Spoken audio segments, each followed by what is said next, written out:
ఉసిరికాయంత ఊరు, బొప్పాయికాయంత బంగ్లా, అందులో మునక్కాయంత ముసలమ్మ.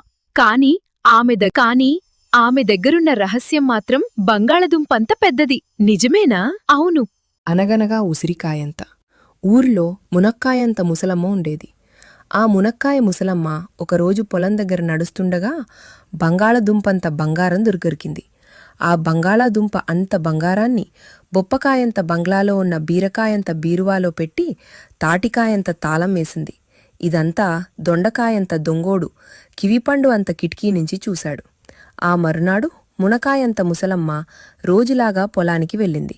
అప్పుడే దొండకాయంత దొంగోడు, అబ్బో, ముసలమ్మ దగ్గర బంగాళదుంపంత బంగారం ఉంది, ఆది నాకే కావాలి అని మునక్కాయంత ముసలమ్మ వెళ్ళగానే దొండకాయంత దొంగోడు నెమ్మదిగా వచ్చి తాటికాయంత తాళం బద్దలు కొట్టి బీరకాయంత బీరువా తెరిచి బంగాళదుంపంత బంగారం ఎత్తుకుపోయాడు. మునక్కాయంత ముసలమ్మ వచ్చేసరికి బీరకాయంత బీరువా పగిలిపోయింది. అయ్యో, నా బంగారం అని అరుస్తూ పనసకాయంత పోలీస్ స్టేషన్కి వెళ్ళింది.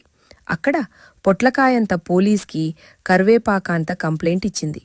పొట్లకాయంత పోలీస్ కాకరకాయంత కానిస్టేబుల్ని తీసుకొని జీడిపప్పు అంత జీపులో లవంగమంత లాఠీ పట్టుకొని దొండకాయంత దొంగోడిని వెతకడం మొదలుపెట్టాడు. మధ్యలో ఆనపకాయంత ఆటో డ్రైవర్ని అడిగాడు.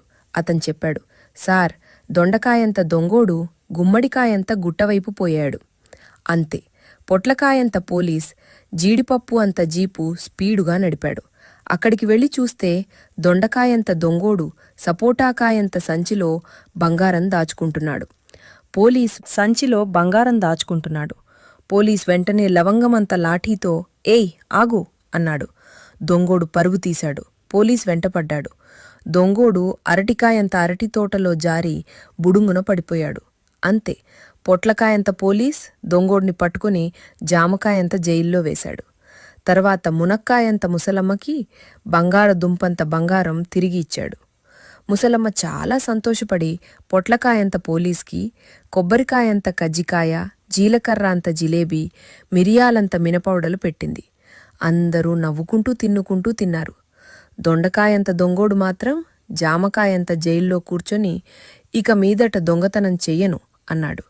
అప్పట్నుంచి ఉసిరికాయంత ఊరిలో అందరూ హాయిగా జీవించారు. హాయ్ పిల్లలు, ఏ స్టోరీ మీకు నచ్చిందా? పిల్లలు అయితే ఏ స్టోరీలో ఏ క్యారెక్టర్ నచ్చింది కామెంట్ చేయండి. ముసలమ్మ మునక్కాయ కథ నచ్చిందా?